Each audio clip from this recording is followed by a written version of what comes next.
Hello, we are live. Welcome to the Rotoworld Fantasy Baseball Mock Draft Q&A.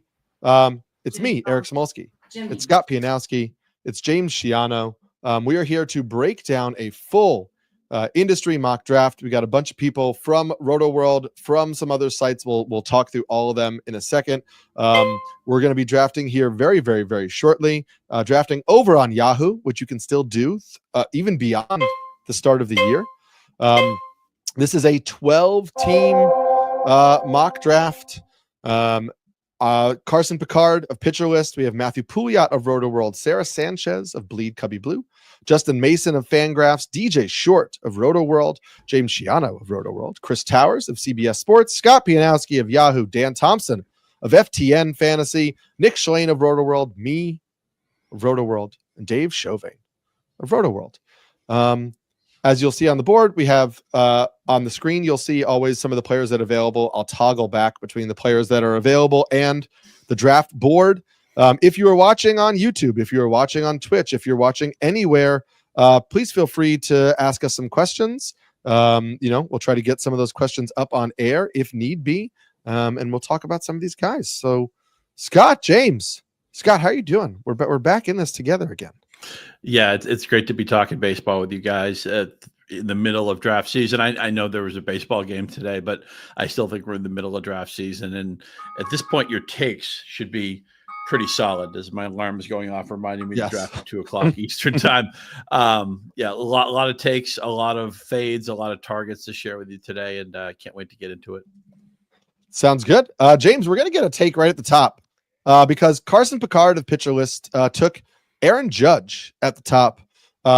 It had kind of been a discussion that this was like a Bobby Witt or Shohei Ohtani. We are playing on Yahoo where Shohei Ohtani is hitter and pitcher. And so that's something to keep in mind here. But Judge over Witt, what is your reaction to that as Bobby Witt goes second to Matthew Pouliot here?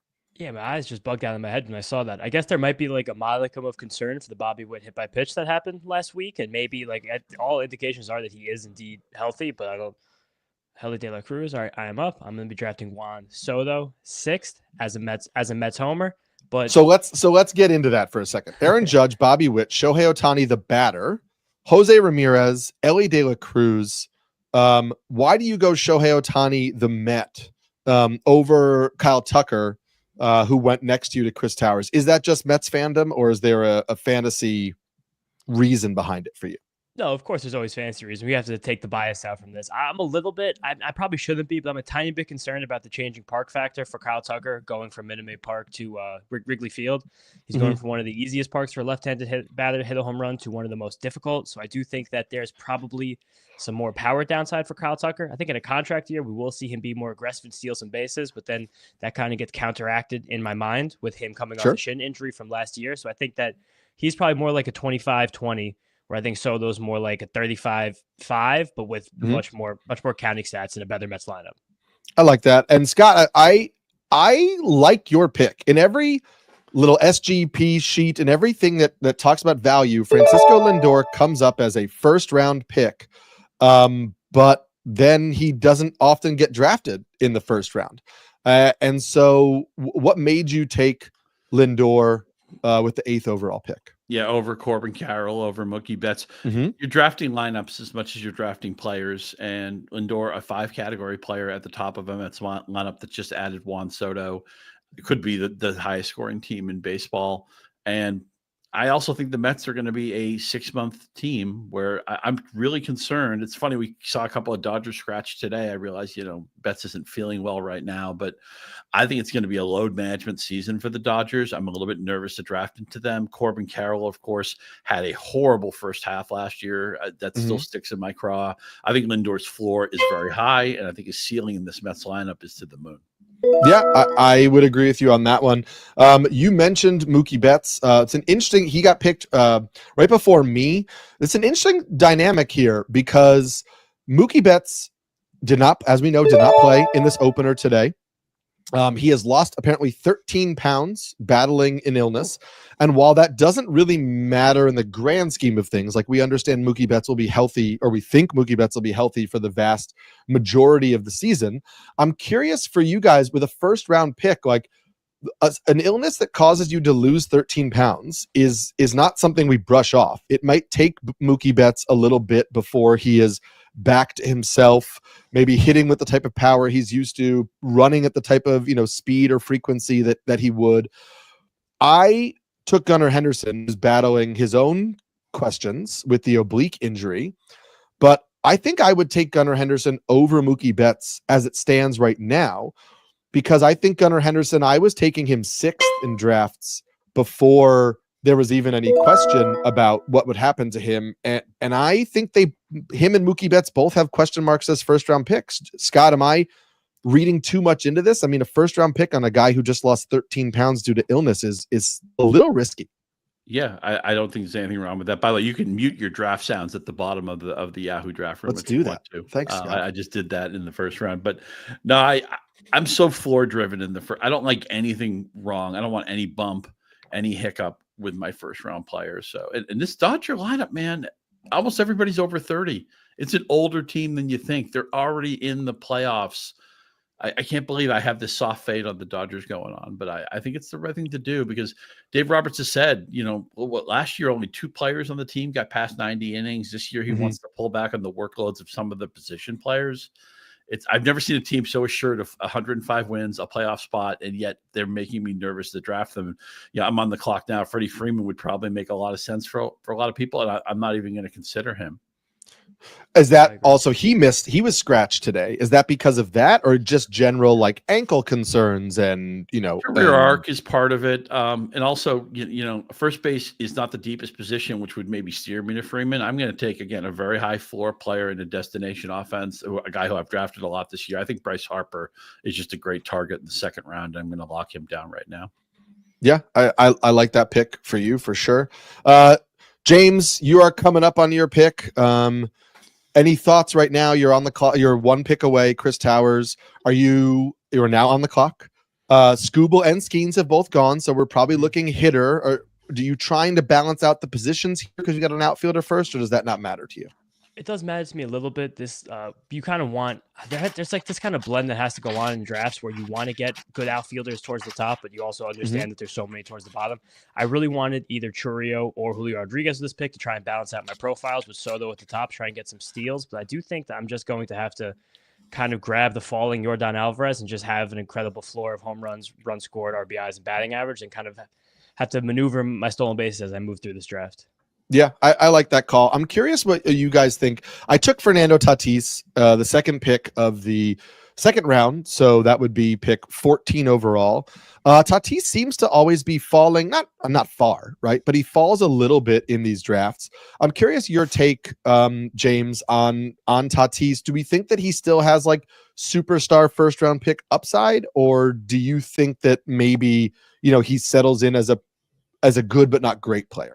It might be a toxic trait, but I think I do. I know we haven't seen him reach that superstar upside since the PED suspension, but I think more importantly, the broken wrist from the motorcycle accident that happened just before the 2022 season. But even last year, the pace he was on, I know the steals came down from where they were in 2023, but I couldn't really figure out why that was. But he still looked like a guy who was going to hit 35 homers, steal 20 bags, have a high batting average, have high counting stats. That's still a guy who the floor is kind of where you took him. I think where you started that draft, if you would have flipped Tatis and Henderson, I would have been like, wow, amazing start. I thought Henderson was even possibly a little bit riskier because of that oblique, but I still do love the fact you could grab both of those guys, because if Gunnar Henderson still plays 150 games, 145 games, and Tatis does what he was even on pace to do last year in a season that was, again, marred by injury, you have one of the strongest foundations out of these first 2 rounds. Yeah. So Sarah Sanchez comes here with Zach Wheeler, the third pitcher off the board, and the second to last pick of the second round. And then Matthew Pouliot drafts Jackson Merrill. There are a lot of people, Scott, I'm curious your take on this with Jackson Merrill, where his second half last year, big power boost. We know he was a rookie. He kind of put up stats similar to what Jackson Churio was doing. Yet he doesn't get talked about in the same way that Jackson Churio does. Obviously here he goes after Jarren Duran as well. I'm curious if you buy into the second half of Jackson Merrill. Do we think we could see that version of him going forward? Or is that just like, hey, it was a great second half, but we need to dial back our expectations? Yeah, anytime you're ready, Jackson Holiday, to join the Jackson conversation, I am thrilled to get Jackson Churio anywhere I can. I think he's viable at the wheel. Merrill, for me, is more of just a middle to late second round pick, but I'm fine with it. A 5-category player. The thing is, he was a little bit maybe over expectation last year, and that makes people nervous. They want to price in regression, but there aren't that many players who can fill all 5 categories. They're going to go very quickly. This is why I'm going to be hitter driven with probably my first 3 picks. I won't what we saw Scooble and Skeens go at the wheel. Sarah took the very reliable Zach Wheeler, guys who I would love to draft, but I think there's enough pitching that you can wait on that position. And I want to be scooping up 5-category players because there's just a handful of them. And Churio and Merrill definitely in that conversation. Yeah, so that leads me to James, because you are a couple picks up. You do not have a pitcher yet. Zach Wheeler went, Logan Gilbert went. We still have guys like DeGrom and Crochet and Corbin Burns who are potentially available for you as we near your pick. Is this the range where you start thinking about pitcher, where you go hitter, pitcher, or are you still going to push it a little farther? This is honestly the time where I kind of tend to ignore pitching because I like this tier of pitchers, but I do still think that, similar to what Scott was saying, there's only a handful of these elite hitters left on the board, guys that can even contribute in 4 categories. That starts to dry up quickly. And there is kind of a cushiony tier of pitchers, I think, that will come back to me in the next round, where I feel like I can either get one of these elite guys that drops, either Reagans or a Crochet, rather than reaching on the Burns or the Gilbert. Or I can wait up and get the Yamamoto, get the Cease, Framber a little bit later. There goes Jacob deGrom. I really hope DJ doesn't shake Jazz Chisholm. But I think that's nice. Jazz Chisholm, let's go. Perfect. And now I got my stolen bases in Jazz Chisholm, the guy who's going to be second base, third base, and outfield eligible with the Yankees, someone who could steal something like 40 bases and hit 30 home runs. I know the risk is always high with someone like Jazz because of the health, but the way he was invigorated last year, the second he joined that Yankee organization, makes me think that as long as he is on the field, like, he is ready to be a near first-round contributor this season. I want to back up what James said. That's the injury thing, for sure. Yeah. I want to back up what James said, is that, he doesn't take a pitcher here, but he's going to like the ace he gets in round 4. I mean, maybe Reagans could slip. Framber Valdez could be there. Mike King, Logan Webb. I think being late to join the pitching, but then doubling up and getting a really strong starting pitcher 2 or starting pitcher 3, that's going to be a common build for me. I'm on the clock now, and I'm still thinking, okay, let me just acquire offense. Let me acquire a player who can do a lot of different things. And I don't know if everybody sees O'Neal Cruz in the 3rd round, but 15 stolen bases and 15 attempts in the second half. I think he's still just scratching the surface of what he can do. He'll qualify at 2 positions this year. It's always nice to have flexibility, even though shortstop is pretty deep. So O'Neal Cruz has been a common 3rd-round pick for me, and I think I can get a really strong pitcher in the next round. Yeah, Scott, to be honest, O'Neal Cruz would have been my pick if I didn't get Jazz Chisholm there, because I think I'd put myself in a position where I needed to wind up with some stolen bases this round, so I can get a guy who's going to steal bases and also contribute in other offensive categories. And I do think I still like Jazz and O'Neal Cruz more than a guy like Michael Harris, who's probably the next closest guy on the board who you hope to steal 30 or so bases. Because it's so easy to steal bases these days, you need more stolen bases to be competitive, not fewer, which is why you got to have some sort of stolen base foundation, I think, in those early rounds. So I am up now, and this is an interesting thing for me because I like to get power in the early rounds because I think it is easier to find speed in the late rounds that in these drafts nowadays than it is power. So I see somebody like Kyle Schwarber on the board who in Yahoo formats is outfield eligible. So he does not just kind of like cram into my UT. And that's important because that offers my lineup more flexibility. But I also see Jazz is gone, Riley's gone, Rafael Devers is gone. I know there are some third basemen late. I don't love third base, so I'm inclined to say, hey, maybe Manny Machado here makes a little bit of sense because he can do a little bit of everything. And I don't really want to punt batting average, which you kind of do with Schwarber. So I think as I'm talking that through, it leads me to Manny Machado. Super tempted to go with Kyle Schwarber as out an outfield eligible player, but I don't love having to work around that batting average. James, I'm curious for you, like, do you factor that in, or is it early enough in your draft where you think, okay, if I get Schwarber, I have enough time to pick the batting average hitters later? I do agree with you in that sense. Based on your line of logic with the third base, I do like that tier of third baseman a lot between the Devers, Austin Riley, Manny Machado. I think it's a very safe place to shop for a third baseman. I also think it's funny now that we've kind of ebbed and flowed through all of spring training between the order those players get drafted and the fact that Devers kind of fell to the back. Now Devers looks healthy again. He got pushed back to the front. You kind of got Machado as the guy who dropped. But I do wonder more so about the early round picks of guys like Machado and Schwarber specifically. It's like, how early do I want to take 32 and 33-year-old players in these drafts? Because that is the age where things do start to go wrong. Not forecasting or thinking anything could go wrong for those two guys, but that is the time when things start to slip in. And we've seen, I mean, more so Machado, I guess, in the first half of a couple seasons now, pull back and go forward. We've seen Schwarber, the contact rate still go up and down. He won't be leadoff hitter this year, so it might be more counting stats, but it is always, to me, a little bit sketchy to take those players who are a tiny bit on the older side this early in drafts. Besides, I agree with you. For sure. Scott, you are a Red Sox fan, and James Shiano did mention the name Rafael Devers. And so I have to ask you, Lawrence Butler, wow. I know we're gonna talk about Dave Chauvin's two picks in just a second, but I leaned in here to Scott. A lot of concerns about Devers' shoulders. We know that it really impacted his performance at the end of September. We know that he hasn't appeared in games. He didn't appear in games, spring games, for a while. He said he was working on things mechanically because he didn't pick up a bat until January as he was rehabbing his shoulders, and he needed to work on, some swing issues he wanted to clean up. So he was facing Garrett Crochet and Walker Buehler and guys like that on the backfields, but people are concerned that he's not fully healthy. What is your stance on Devers, and at what point do you say, I'm just going to take him? Would it have been where Sarah did here at the start of the third round?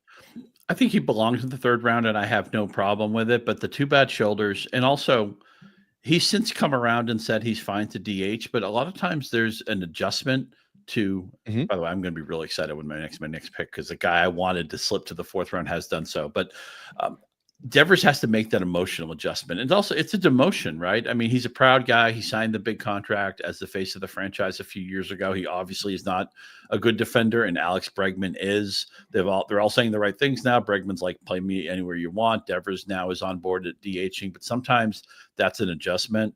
He makes sense in the third round, but even though I love this Red Sox lineup, Fenway Park is it's a great place to hit a home run in Houston. It's not a great place necessarily to score runs. Fenway's just a great offensive park. I think Sarah made a good pick. It's a pick I'd prefer not to make because I'm such a scaredy cat with anybody who has a nagging injury to start the season. We talked about pitching, right? If you skip 3 rounds, could you still get a pretty strong ace in the fourth round? And Cole Reagans, who I think wouldn't have been out of place in round 3, has lasted to round 4 to me. So I get my 3 offensive players as a base, and now I get Reagans, who I think still has Cy Young upside as his potential ceiling. So happy to lock him down to round 4. I love that spot, being able to get Cole Reagans in the fourth round as your ace. He is my starting pitcher 8 in my rankings. So obviously that's firmly an ace territory. And so I love him there. James, let's talk about who you pick when you pick. And then I want to ask you about the picks on the turn that got a reaction out of you. Yeah, I just that was my 2 pitchers I want that I kind of circled here. So now I'm scrambling because my next pitcher ranked is Blake Snell, but he is a tier down. So now I'm contemplating going for some upside, going maybe for more stolen bases or going for the first reliever. But I do think that I'm going to just go for the stolen bases, keep kind of hammering that home, and be it jump on CJ Abrams. I don't really like this pick. I'm not really very comfortable with it, but I think that I lost my pitcher tier right there. I played a little too close to the I ran a little too risky there with building that team now. But now I have 2 very risky stolen base guys to keep my infield in check. And now I'm really glad you're not taking a reliever. I think it's a mistake to be the first person to tap into that. I agree. I think so too. You have to play to your room. You have to play to your fab habits. How comfortable are you trying to ham and egg it with a relief staff? There's also a lot of teams that don't have a dedicated closer. So I see some teams, some pitchers who might get like 7 wins and 9 or 10 saves. I like guys like that too, but I don't like to tap I don't want to be the first person in the reliever bucket. Right. I like being an early person in the reliever bucket but I have a tier of like the top 6 guys to me in my head feel similar enough that if I could get one of those guys, I feel pretty good. And so for me, I don't need to be the first guy. I'm happy to be one of the guys. James, you had a reaction when you saw Lawrence Butler go with the first pick of the fourth round. I took Michael Harris the second after in the pick right after. I have Michael Harris the second ranked higher than Lawrence Butler. I like Lawrence Butler. I think Harris is a really good, well-rounded hitter, solid batting average, and a good Atlanta lineup. But why did you react like that to the Lawrence Butler pick? What part of it? You just think it was too early, or you have concerns about the player? Oh, first of all, I do love it because I think Lawrence Butler has become one of the sexiest breakout picks this entire draft season. But I do think now we're getting into like a bleeding of tears with Lawrence Butler and some of the outfielders who often go ahead of him, but now he's kind of pushed his way into. And those are guys like James Wyatt Langford, James Wood, O'Neal Cruz, like and Michael Harris. I think, and I guess Jazz Chisholm. I think that they're more of a stable tier. I guess maybe I'm a little bit higher in James Wood than the field. He's someone I would have considered with that last pick if I didn't already have two outfielders and I went with Abrams instead. But I do think that, especially because when we consider the fact that Sacramento, that ballpark out there, could become a launching pad. Like, there's a world where, I know, Eric, you're a huge fan of Lawrence Butler as well and have been. Yep. There's a world where Butler becomes like a very special player much quicker than anybody anticipates. I smile when I hear Butler's name because he was one of the wins of our podcast last year. We talked a lot of Lawrence Butler. We did. I meant to also drop, this is essential if you're drafting on Yahoo. We talked earlier about Schwarber, Brent Rooker, Marcell Ozuna. They are all outfield eligible on Yahoo. So you have to be aware of that because they're not locking up your utility spot and obviously more valuable in this platform. Yeah, that's just another example, another good reminder in any format that really makes sure that you are checking your specific league formats, right? Everything is different, whether it's the positionals drafts, which we'll talk about right now for our league, or just the eligibilities, things like that. Just double check, verify, make sure. For example, this league, it's a mock, right? So we wanted to make sure that we could, talk you through as many picks as possible, but not stay on here for 2.5 hours. So you'll see there are no middle and corner infield spots. So there are some guys who, we'll talk about later in the draft when it comes that time, where like you might see some middle infielders not get drafted till later because we just don't have those spots in this particular draft. We're doing 4 outfielders, 1 utility, and then 9 pitcher spots, and we are not drafting bench players in this particular mock draft. So everybody is just drafting a starting lineup. So those are things that we kind of need to keep in mind. But yes, that's a really important thing. 2 picks. Ow, James, you did it to me. Yes, I did. Michael King has been the starting pitcher that I am happy to take every single time I wait on starting pitching. I have Michael King as my 9th ranked starter right after Cole Reagans. I love getting him in the 5th round of drafts. James just did that to me right now. And so James is going to make me kick the can down the road even more on starting pitching. And we're going to gamble here. We're going to see if I wait until round 8 or 9, what I can do with the pitching staff. And we're experimenting live here, folks. So you'll be in on that with me. Scott, I want to ask you real quick. We'll come back to James in a second about some pitching questions, but Ronald Acuna here, the 11th pick of the 4th round. So pick 47. Does that feel like a good range for Acuna for you? Do you feel like he fell a little far? What is your take on Ronald Acuna right now? He's been a fade for me all spring because I always say that you have to filter out the good things that players say, and you have to believe every negative thing they say. And when Ronald Acuna said, I'm not going to run nearly as much, he's obviously had 2 ACL blowouts. I dropped him down my board, and I thought I'd be in every room I'd be in that somebody would want Acuna more than I did. This is the latest I've seen him go. I think it's actually a good value.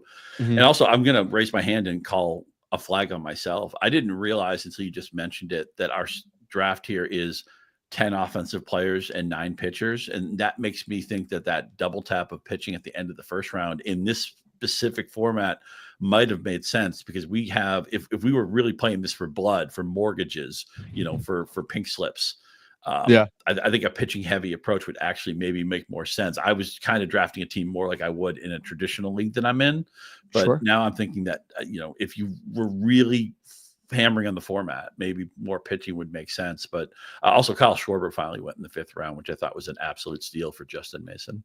But Acuna, he slipped. I don't want to draft Acuna, but I think he went in a good pocket here. I just think he knows to stay on the field. He needs to stop stealing bases anywhere near the rate that we're used to. And I went here with I had a choice to, and my choice. Oh, he double tapped closers too. That is interesting to me. So here's I'll talk you through. I had a choice between Mason Miller and Marcell Ozuna. I was thinking the same thing as you. This is a pitching heavy kind of format because of how we're not drafting middles and corners. But I wanted to, Marcell Ozuna's outfield eligible here. I like the power this early in the draft. There are a lot of outfielders that I like later, but that's also where the starting pitchers that I'm going to need to draft go. So I decided to lock up Ozuna. I'm almost done with outfielders, so I don't need to take any more for a while. And even though I really don't like the Braves, I'm getting a lot of Braves here because there was a closer run that started with Emmanuel Clase that DJ took. And then Devin Williams went to Dan Thompson of FTN. Nick Schlane from Rotoworld took Hader. And then Dave Chauvin of Rotoworld double tapped Mason Miller and Edwin Diaz. And so there's two closers left who I like. And honestly, I thought that one of them had already gone because I'm doing this while talking to you. I like Ryan Helsley and Raisel Iglesias. That ends the tier of closers I would like to start with. I have Helsley higher, and I probably would have taken Helsley over Iglesias. I thought he was gone while we were doing this, so I took Iglesias. But again, I have taken a reliever before a starting pitcher because now the way I draft, I locked in my reliever. I'm happy to wait, and I will take relief pitching flyers towards the end of the draft, and I can focus on hitters and starting pitchers the rest of the way. And I'm comfortable with that in my build. James, this is a question that we've put off for a little bit now. That we are in a one catcher league, and William Contreras went with the last pick in the 3rd round, pick 36 overall. What is your strategy with catching? Is that really early to take the first catcher in a one catcher league, or do you see what Dave's doing? Because he also double tapped closers, and he's kind of really controlling the market on the top end value of these more kind of these shallower positions. I do think it always helps to zig when the other drafters zag. I think Dave's doing a good job of that right now when you got the groupthink that's happening inside of a draft room.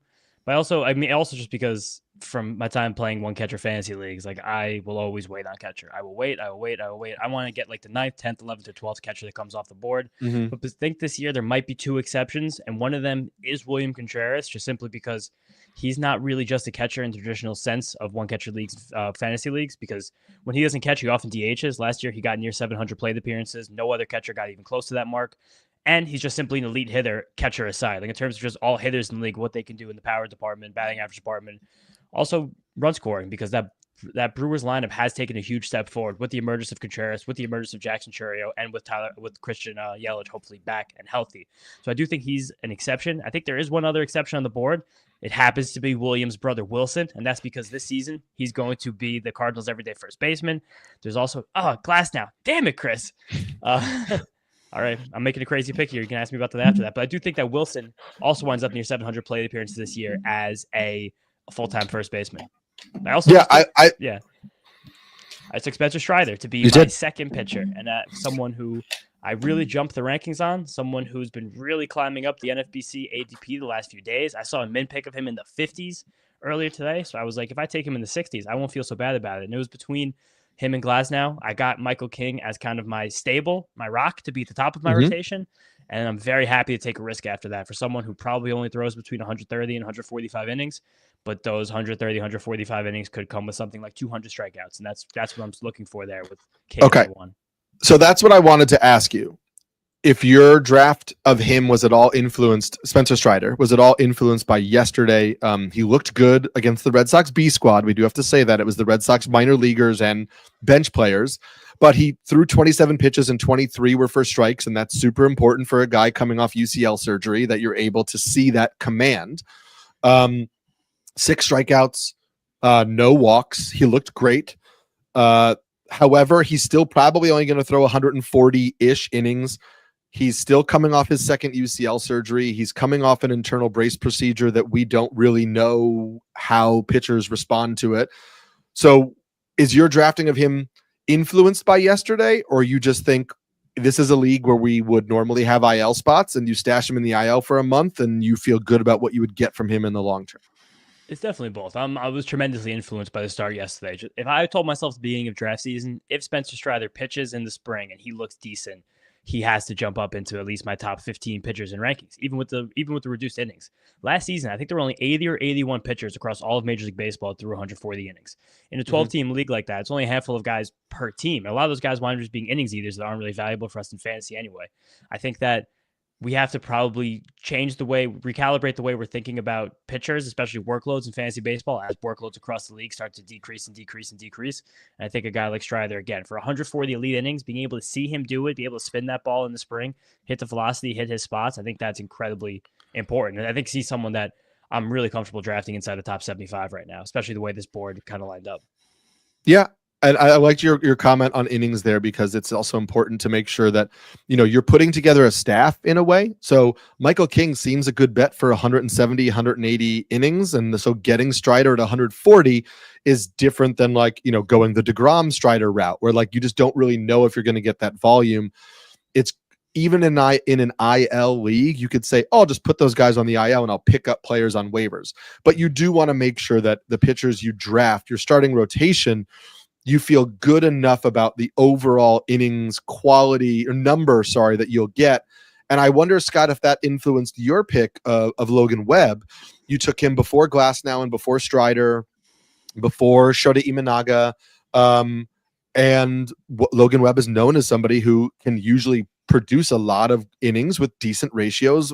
Was the innings total what kind of drove you to Webb a little bit? Yeah, one of my goals is to have the best. I mean, I have the best SP1. I want the best SP3. That's a lot of my pitcher builds fit that shape. Let me just do a quick take dump of a few things.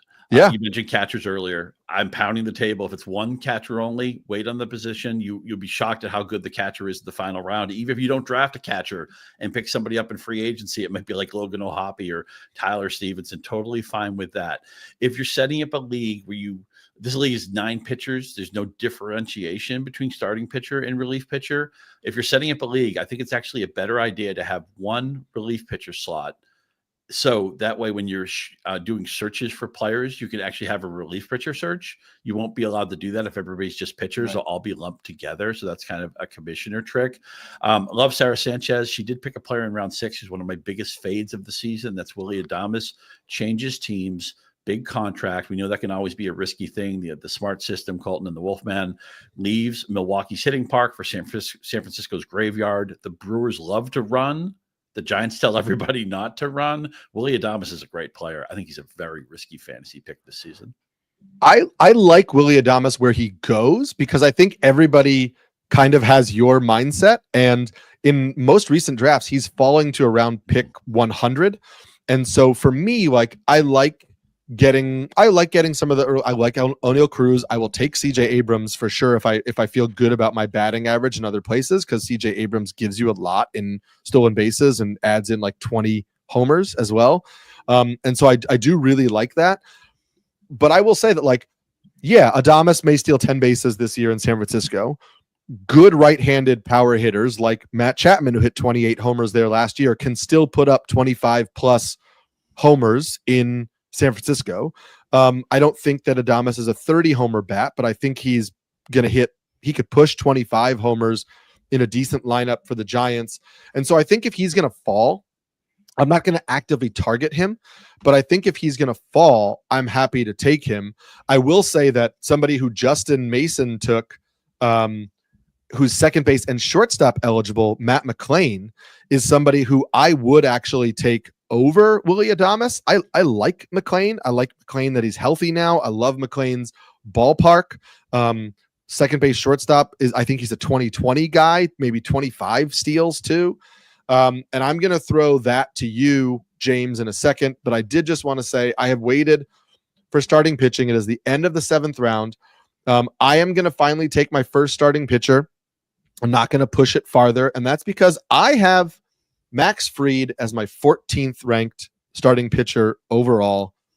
Max Fried has been incredibly consistent for a really long time. He has not posted his ERAs and whips have been pretty stagnant over the last 4 years. He's really good. I know people have some concerns about the forearm, but he has not really missed an exceptional amount of time And so maybe it's not actually as much of an issue as people want to make it out to be. Yankee Stadium is not a worse ballpark than Truist Park, StatCast wise, which is where he pitched for the Braves. So I don't think you really get a park regression there. And so if I think I can get 150, 160 innings from Max Fried at the end of the 7th round, I'm super happy to take him. I think he has the upside of a fantasy ace. And so, yeah, I like taking Max Fried there. And I'm curious, let's go back. James, you could talk about Fried if you want, but I'm curious about your Matt McClain missed all of last year. Are you in on him this year, even despite the potential health issues or not? I'll talk on Fried first because I was sharply between Fried and Hunter Brown in my pick. I'm wondering, I think you would have probably gone Fried over Brown, but I think it was just, I don't know, just for some reason, it was some tight in my brain, sticking in my crotch about why I think I wanted Brown, the workload he showed. I love Hunter Brown. Last 4.5 months, he was amazing. Yeah, lights out, completely lights out. And I think there's something to the fact of how much he's increased his workload over the last 2 years, that he could be the guy that the Astros have built to be their horse. I think Fried will be a horse as well, but probably a bit more strikeout upside on Brown. I think that's why I did that. With McClain, I think he's probably one of the most intriguing players this draft season, to like put that lightly, because we have 85 games of incredible sample in terms of counting stats, but not really the most incredible under the hood kind of stats, not really the best power, not really the best plate discipline. But then I feel like a lot of that will always get washed away with a home park that is, Chris Towers sniped me again with Josh Naylor. Get washed away by being in a place that's like that's Great American Ballpark. It just makes average power look like incredible power for guys like McClain, Spencer Steer. It's amazing. Talk us through this right now. So you're on the clock. You wanted Josh Naylor. Jake Berger and Josh Naylor just went before you. Was this a Josh Naylor thing, or you wanted first base, and where are you pivoting? I like Josh Naylor because I thought he was falling. I think that Diamondbacks lineup is incredibly underrated. They scored the most runs in baseball last year, so I think I will just go with a bat that I feel like I have value on. That's either going to be Santander, Reynolds, or Suzuki. I'm just kind of thinking it through in my head right now who I'm actually going to wind up choosing. I think I will lean Suzuki. I think that might be the wrong decision, but I do think that he has the most leveled out skill set of those guys. I think Reynolds might be the safest. He might be the biggest metronome, but I do like the power upside that we're still seeing on Seiya Suzuki.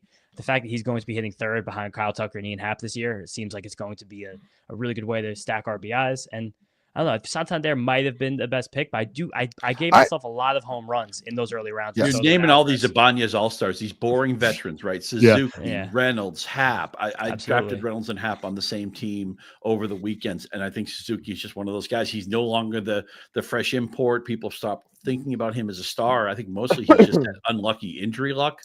I think Suzuki belongs.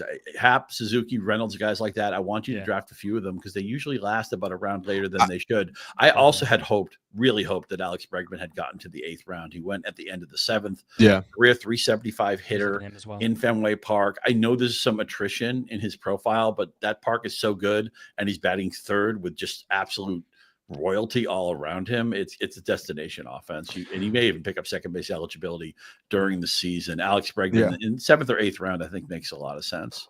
I want to ask you about some of your picks in a second, Scott. I do just want to piggyback on what you guys were saying about Suzuki. I have Suzuki and Reynolds back to back, actually, both ahead of Santander, and I think like Reynolds is the safer pick. You know what you're getting because he's basically done the same thing for the last 3 or 4 years. Suzuki has a little bit more upside because if he were to stay healthy, the batted ball quality that he represents points to more upside.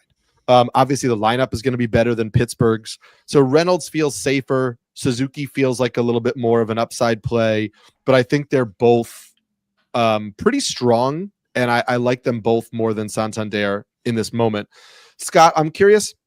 You took Jake Berger in your last pick. He's going to be first base, third base eligible. You took Cody Bellinger, the pick before that. He's first base outfield eligible.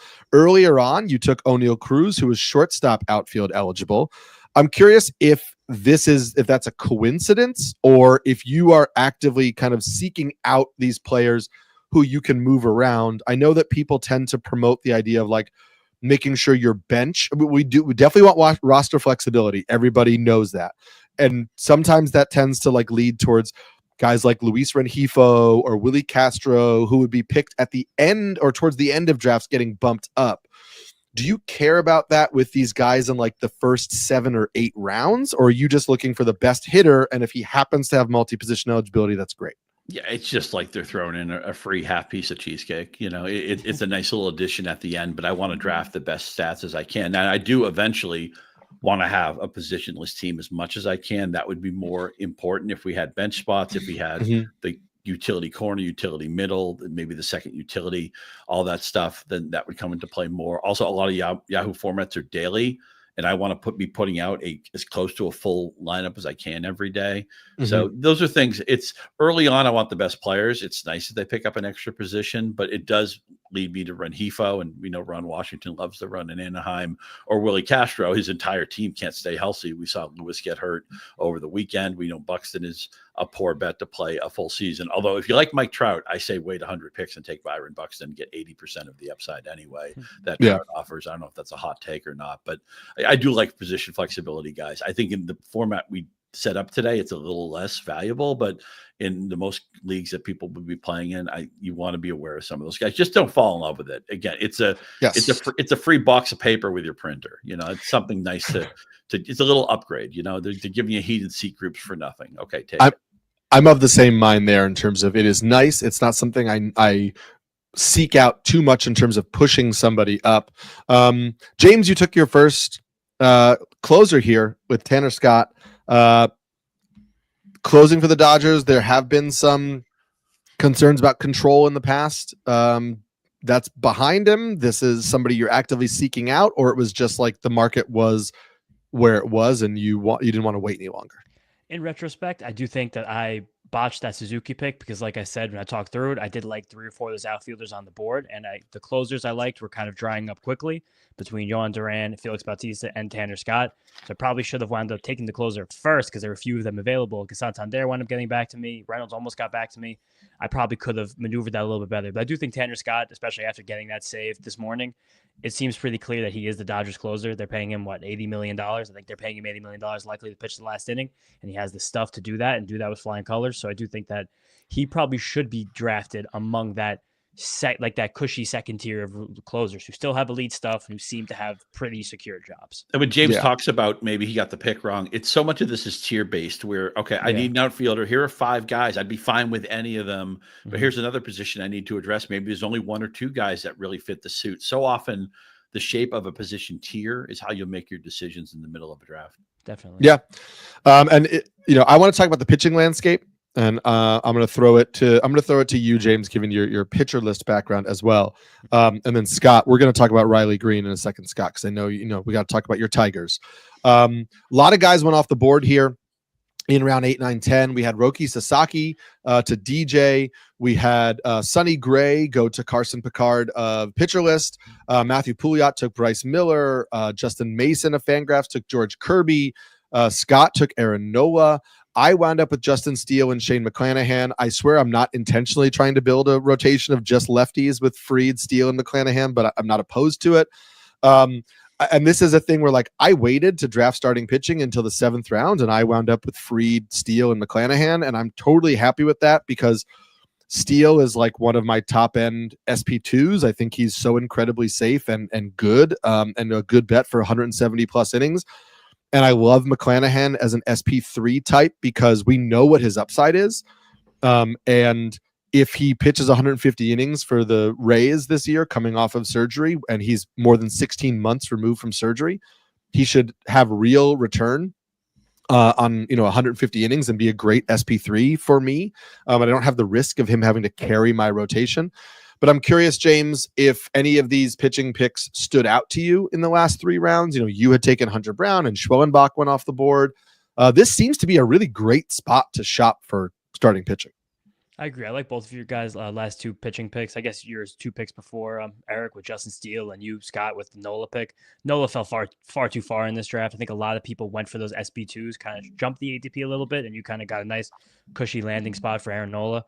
I like the George Kirby pick a lot. I do think that we're getting to a spot where it seems like he's probably still going to wind up with something like 150 innings as long as there's no setback. Pitching in that ballpark, pitching with his skills, pitching with his command. That's going to be an incredible value there for Justin. I also really like the Bryce Miller pick from Matthew Pouliot. Similar to what you were talking about, Scott, that we said before about Hunter Brown the last 4 months of the season. Bryce Miller last year learned Michael Bauman's patented spike curveball when Bauman was only on the Mariners team for about 50 days.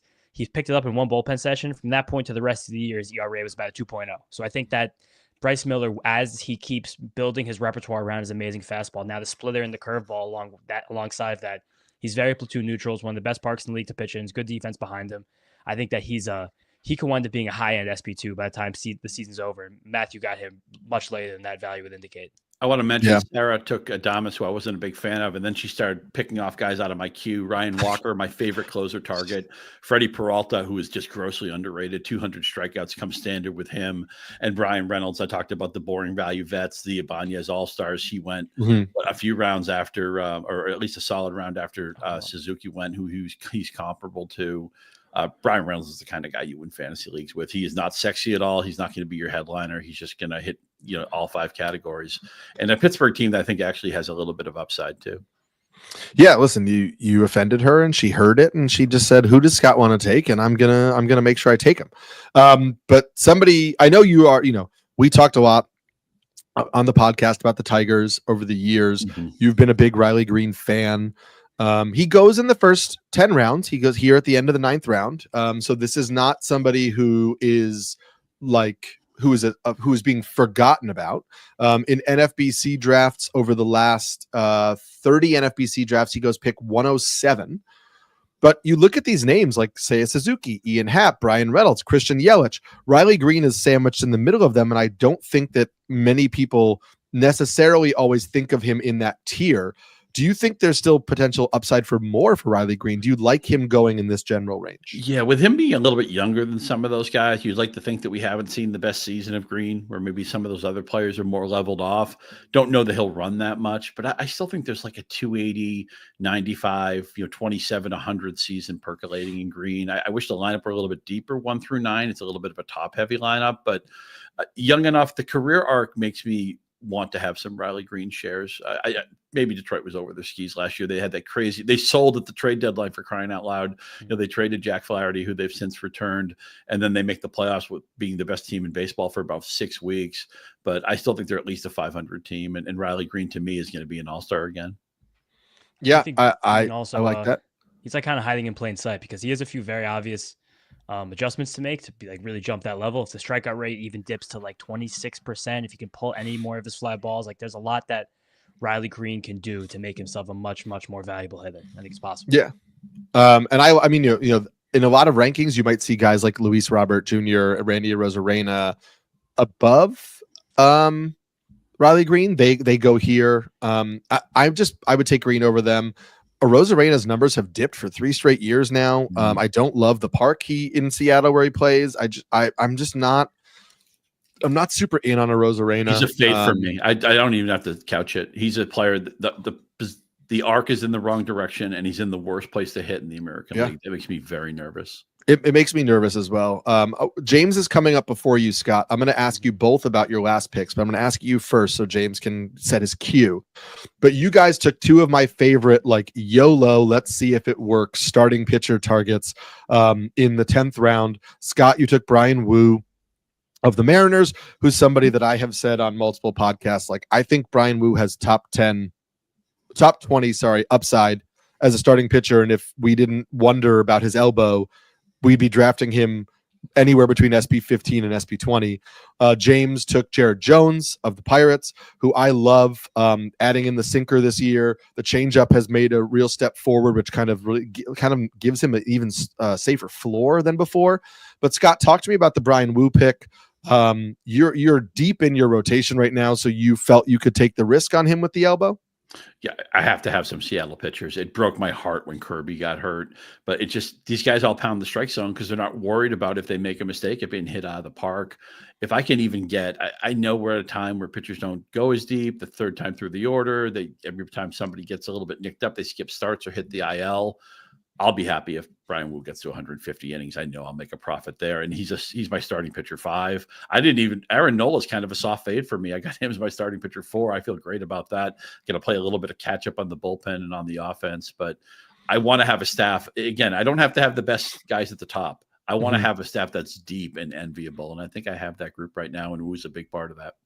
And we should just remind people again, if you're watching this live or watching this after the fact, we are not drafting a middle infield or corner infield spot for this particular draft. There's no bench, so the hitting and pitching breakdown is much closer. So that's why, when you're seeing Scott has 5 starting pitchers in the first 10 rounds, that's also influenced by the fact that you don't need to draft as many hitters in this particular draft. Damn you, James! You didn't need him. You did need him.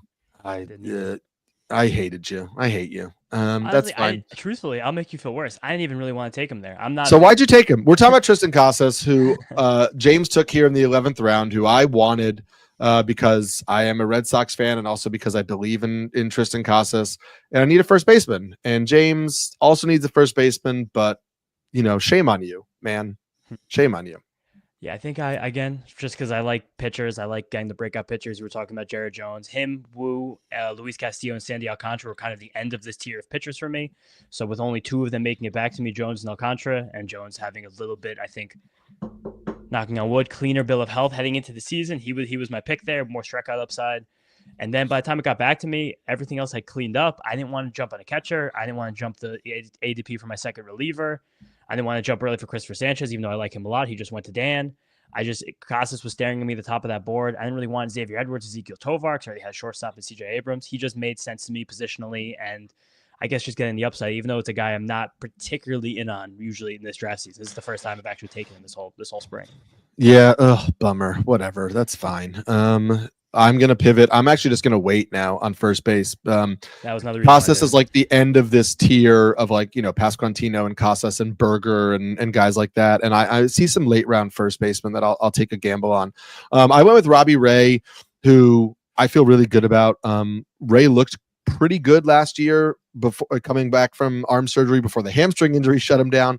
We know, again, Robbie Ray is my SP4 here. I understand McClanahan and Ray are risky as my SP3 and SP4, but I feel like there's still a lot of safer kind of value later. And I'm happy to ensure that, if one of those guys hits, that's a really good SP3. And I like taking the upside here. James, I want to talk to you about your Jared Jones pick, but you also mentioned Christopher Sanchez, who goes here at the end of the 11th round. And he's somebody who has been really trending up as a little bit of a breakout, star. So just talk to me about those 2 guys. Why Jared Jones and what are your feelings on where you would draft Christopher Sanchez? I mean, why Jared Jones? I think of any pitcher right now is being taken around outside of the top 30. I think he has as good of a chance as any to wind up being a top 10 or top 5 guy by season's end. He was that for a brief period of time as a rookie, because the fastball and the slider were so good together. Then it kind of got a little predictable. Hitters started to figure him out a little bit. There was a great segment on the Rates and Barrels podcast, DVR, when Trevor May was on with them, where they were kind of, I think, figuring out how to approach Jared Jones. And I believe they forecasted, I want to say it was either a Bellinger or an Ian Happ home run in a Friday afternoon game that Jones pitched against the Cubs. And I think from that point on, Jones then started to feel some fatigue. He started to kind of fall off a little bit. He had the lat thing or the shoulder thing, whatever happened, missed some time, came back, wasn't good. Kind of had to flush that whole second half down the toilet. Now with the sinker and the changeup, that's a new wrinkle he could throw against guys from each side of the plate. And if he has wrinkles like that, because that foundation is so good with the fastball and the slider, I think that truthfully, the sky's the limit. And also, undersold thing has happened this offseason. Brent Strom is now in Pittsburgh. The pitching, I don't know, one of the greatest pitching coaches we've ever seen in the history of the game, helping young pitchers with grips, helping with sequencing, helping with movement. He's a true savant, and I think that having him around a young pitcher like Jared Jones is just it's anecdotal, but that's something I love to see from an offseason of work. For sure, I get that as well. Scott, what is your take on the Christopher Sanchez hype? He is one of the most discussed, hyped, and actually talk to me about your pick right now too. You've gone so pitcher heavy. I assume you're going with a hitter here. Miguel Scott, you got me there. Yeah, I have to take a hitter here, and it's so funny. Like I mentioned, a soft fade on Nola. I actually have maybe even a harder fade on Xander Bogaerts, but he's a kind of a 5-category contributor. If you consider double-digit home runs and steals contributing. I know he's on the back nine. I think the Red Sox actually did the right thing by not signing him, or they made an offer that he said no to. But I need a second baseman. I need to start thinking about filling my lineup.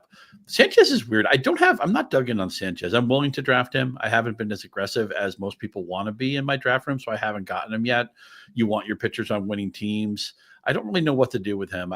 Because I'm in the middle and there's always one or two people who are pro Sanchez in my rooms. I don't think I'm going to roster him, and I'm not really sure how I feel about that. Yeah. And I just want to say, like, I'm not a hard fade on Xander Bogaerts. I kind of like Xander Bogaerts this year if I wait at second base. And I will say, like, I might be in the minority here because a lot of people want to get their second baseman early. I waited until almost pick 100 and got Jordan Westberg, who, can play second and third. And I do like his bat in that lineup. But like between Xander Bogaerts and Bryson Stott, like I think there are guys that go later. I think Stott's really underrated. He had 282 years ago. He's still and he battled injury last year. Mm-hmm. I just think those are guys who are pretty good. Like, I know people are dinging Xander Bogaerts. Some projections have him down at like a 250 batting average. I don't see that. Like, I understand Bogaerts is not the 300 hitter he was when he was at Fenway Park, and I will give you that. But last year we know he was coming off a fractured shoulder. And so that is obviously going to impact his batting average, right? It's not going to impact his swing.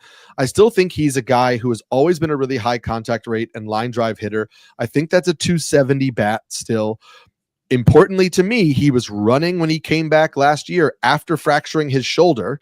He still almost double-digit bases after returning. So to me, that says he's going to still run this year. And even if, it's not a bunch of bases, it might be 16, 17, 18 bases.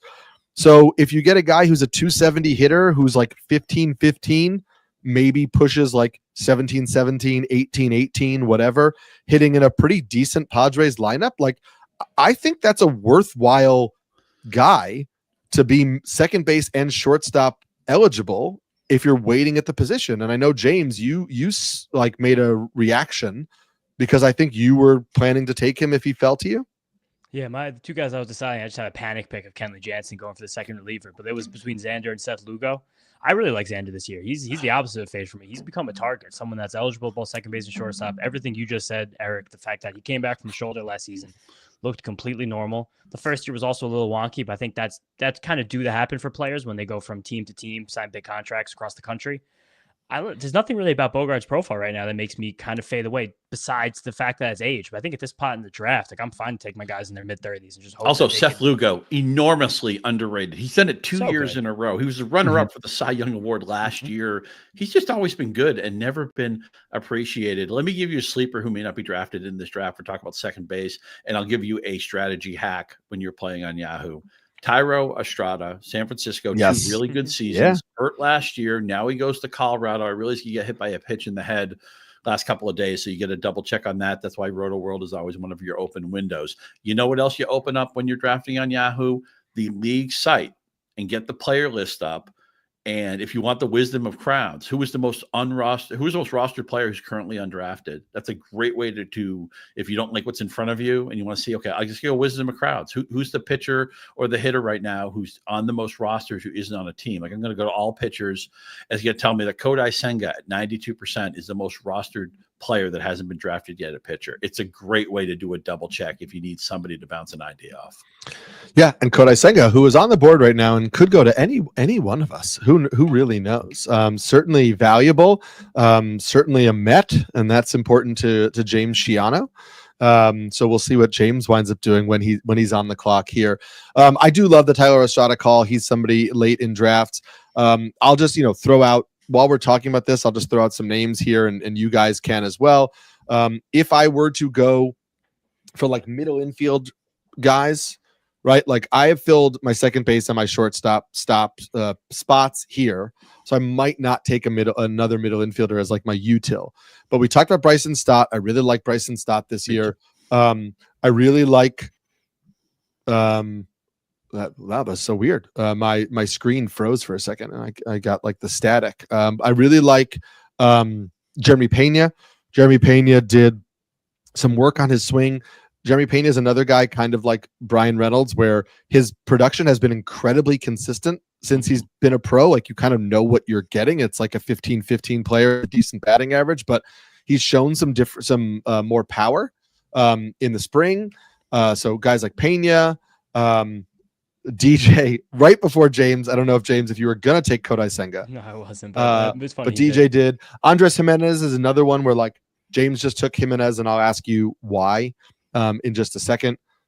I don't think he's the guy he was 2 years ago, right, for the Guardians, where he flashed that 290 batting average and everybody was like, oh my God. But he's a 250, maybe 260 hitter with 30 plus stolen base upside, who's been leading off somewhat in spring and could hit in the top of the order for the Blue Jays before. And it's like, it's not great, and you might get 10 home runs, but it's a pretty decent profile if you need speed and the potential for a solid run scored. Yeah, my only goal with Jimenez there was to have someone who's going to steal lots of bases and not be a tremendous risk in batting average. And I think the thing with Jimenez is that he's such a good defensive player, and the Blue Jays went out of their way to acquire him this offseason. So again, he's going to be playing every single day. Like, he has as good a chance as any for something like 650 plate appearances. I'm sure him hitting the top of the order will not stick, because I think that if they watch him hit for a few months, they'll be like, oh, he probably shouldn't hit near the top of the order. I think that's come to be known with Andres Jimenez, especially his poor on base skills. But when he gets on base, he will steal bases. And I think hitting towards the bottom of the order is helpful for stolen bases. So I do think that's a high likelihood for Jimenez. I needed steals on this team right now. Usually, if I take Jazz Chisholm, I kind of do a planning for him to move to be my second baseman. But I really like Jimenez more than any of the third basemen that were on the board right now, especially in terms of my own team context. So that's how I wound up with Jimenez there. Yeah, we have to call off the draft because Dave is not allowed to draft Gavin Williams. I am only allowed to draft Gavin Williams, and he took him right in front of me. I figured I could wait, and I couldn't wait. I'm jumping Gavin Williams in most drafts, and he's my 43rd ranked starting pitcher. I'm always happy to get him as like my SP5 in all these formats. And I was ready to take him, and I took Austin Wells as my catcher before. Leadoff hitter. I like Austin Wells. I'm really happy to He's my most him. roster catcher. He's going to bat leadoff in front of Aaron Judge. End of story. Yeah, that's it. So I'm going to pivot to Ryan Pepio as I angrily push my tracker down because I thought I'd get Gavin Williams. I want to ask you, well, Scott, you're on the clock. Let's talk about what you're thinking, and then I'll ask you a question about somebody that Nick Schlein of Rotoworld took. Yeah, I wanted to talk about the Schlein pick too. Also, in addition to Gavin Williams for Dave, he also took Clay Holmes, who's a fascinating pitcher shifting to the rotation, the Mets opening day starter, who I think a lot of people like. I'm in that group. Nick Schlein just took Xavier Edwards. If we were using a utility middle, he would have been long gone. I know I would have strongly considered him. But I still need to catch up on offense. I took Brandon Nimmo with my last pick. I don't know what his average will be, but he'll fill the other categories. The Mets are a destination offense for me. So I feel good about that. I can probably get this guy later. In public leagues, I bet this guy goes silly late.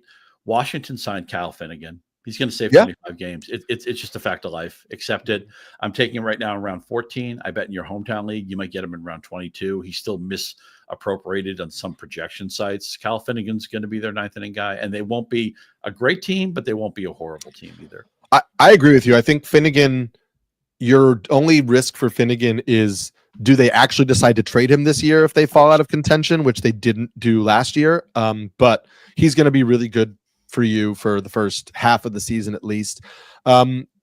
James, let's talk about, actually, you're getting ready to pick. So I'll throw this to Scott, and then we'll talk after your pick. Another closer, David Bednar, went to Nick Schlein at the end of the 13th round. There's a lot of hand-wringing about the Pirates haven't said, well, Bednar's definitely our closer. His last two outings, the stats weren't great. However, if you watch those outings, a lot of it was like a dropped pop-up, a missed double play, a misplayed ground ball, things like that, where like Bednar himself isn't actually pitching that poorly. And I don't think the Pirates have anybody else they could reasonably turn to be their closer. I think this is still going to be Bednar's job. I'm totally happy with Bednar as my RP2 because he goes so late in drafts, 13th, 14th, 15th round in some drafts. Are you fully out on Bednar because of the spring or what? I'm kind of middle of the road on Bednar, but this is the rare case. We learned from Baseball HQ and Ron Chandler, you draft skills, not roles. But with relief pitching, that's the one area where you might actually focus on the role over the skill. And because I don't see anybody challenging him, and I believe Pittsburgh when they say that means Bednar. To me, if you're going a little bit cheaper closer, I think he's going to end up with 20 saves again. I mean, he had 23 last year and he couldn't get anybody out.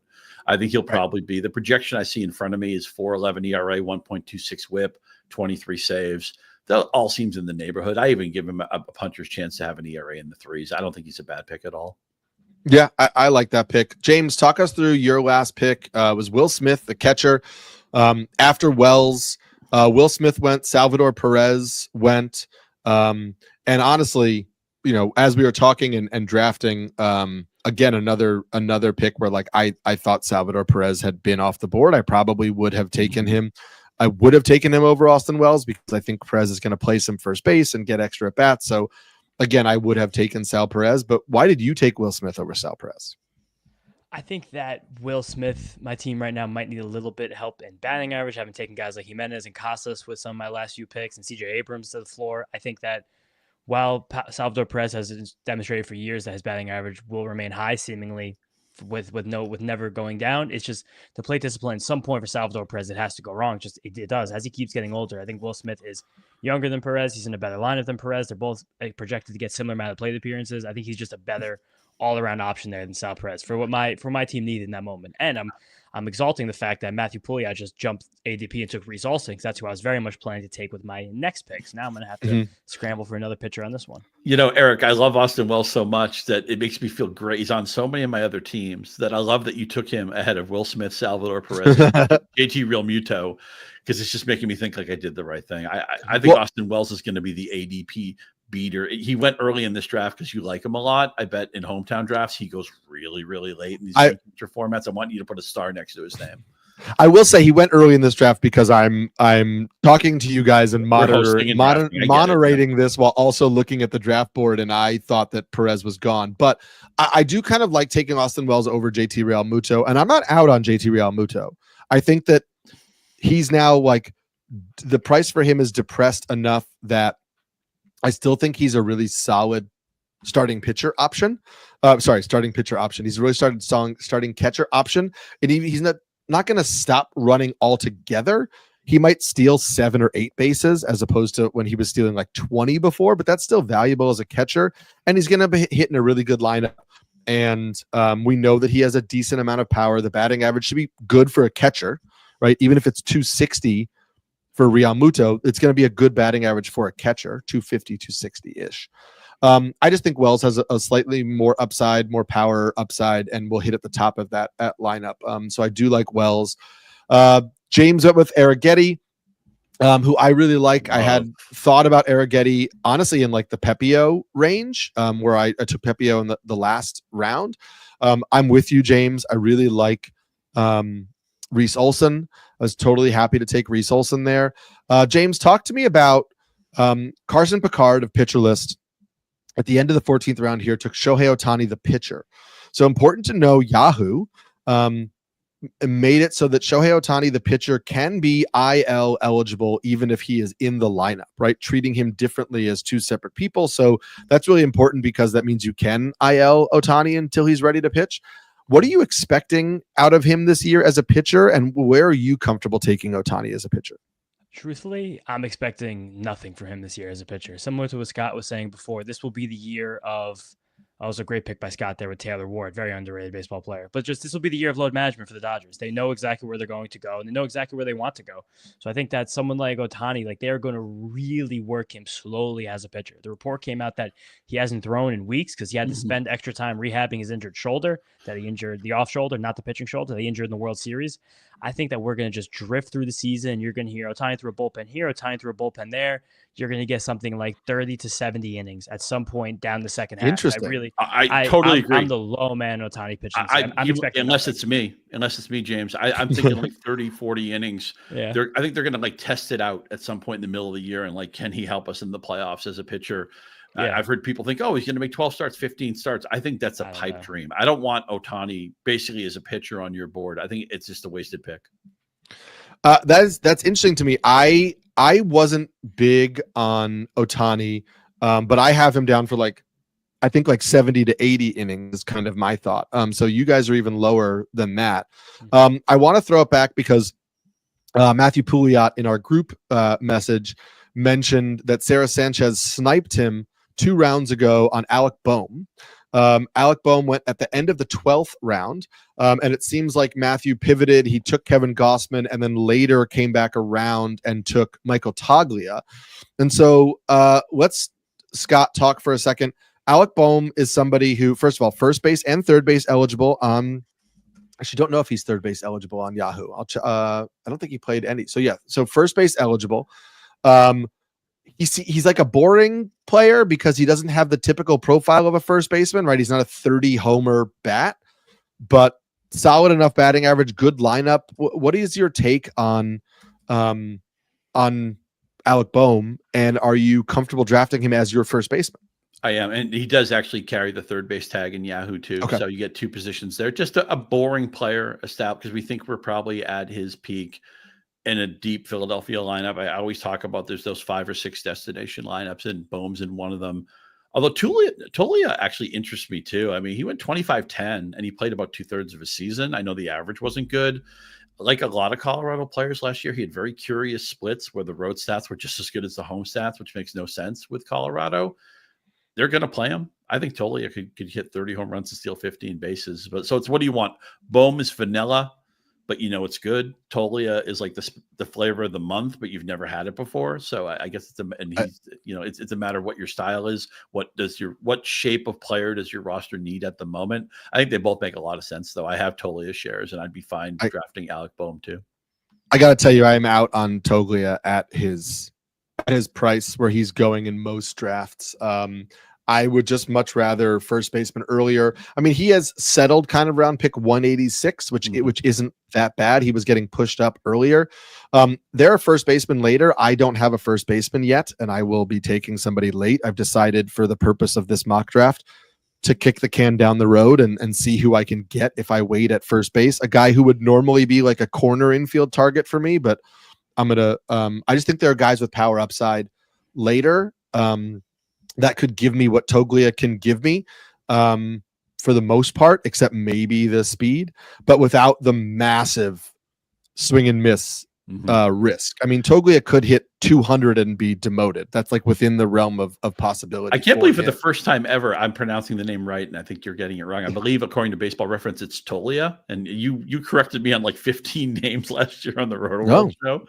Well, but, listen. But your case on Toglia, even a blind squirrel, Scott. You know what I mean? Even a blind squirrel. I can't wait to eat that. Yeah, acorn. But he's going to strike out 200 times. You have to live with that. Yeah. The two of you went with some really interesting middle infield guys. Jeremy Pena for Scott, Ezekiel Tovar for James here. Guys who are, Volpe went just after you guys to Justin Mason. We're getting into the guys who probably would have gone a little bit earlier if we had middle infield spots in this particular draft. James, let's talk about another Colorado guy with some massive plate discipline issues. Nobody in baseball chased outside of the zone more than Ezekiel Tovar last year. Talk to me about your feelings on him, especially because you don't get the speed from him that you might from other middle infield targets. Right, and that does make him a bit of a weird fit on most rosters. But I do think while, again, he chased more than anybody out of the zone last year, what we're seeing from him in terms of a hit tool, in terms of barrel control, is probably up there with some of the best guys in the league. As a full season, as a 22-year-old, he just hit 26 homers with a 270 average. I know that the chase rate's very bad, but that kind of leads me to believe that if there's any even more so of an improvement there. Like you could be looking at someone who gets a lot better very quickly. And I know we don't like to look too deeply into spring training statistics, but a guy like Tovar, some things that like the per pitch metrics will matter a lot. His swing strike rate is way down. His first pitch swing rate is way down, and his walk rate has gone up. He's walking 11% of the time in spring training. It's only 46 plate appearances, but that's at a spot where we can kind of start to give some credence to a walk rate, a tiny bit of credence. But the fact that swing strike rate is down below around 13% from where it was last year, almost 18%, that's at least somewhat relevant to me as someone who can at least maintain the gains he made last year as a hitter. I don't look at a lot of spring stats, but I care about walks and strikeouts. Somebody who will not be drafted today, but will be in deeper leagues that you need to know about is Hayden Burnside, who has San Francisco may get the number 5 spot, may not. 16 strikeouts, 0 walks. Whenever you see that, man, again, I want you to, before your draft, go to all those spring stats and just look at the walks and strikeouts. And you can ignore guys if they're players that are, for whatever reason, don't fit your fancy. But a great late round pick in a deep league is Hayden Burnside. And Scott, one of our own, but somebody who might not get drafted here also. But again, for hitters, if you're looking at walks and strikeouts, Ceddanne Rafaela, spent all offseason talking about how he was working on his plate discipline because he chased out of the zone more than anybody, or not more than anybody, more than most people would have liked to see. In spring, Ceddanne Rafaela has drawn 5 walks. He has struck out just 3 times. His swinging strike rate is 14.5, which is still relatively high, but is lower than before. His overall swing rate is down 8%.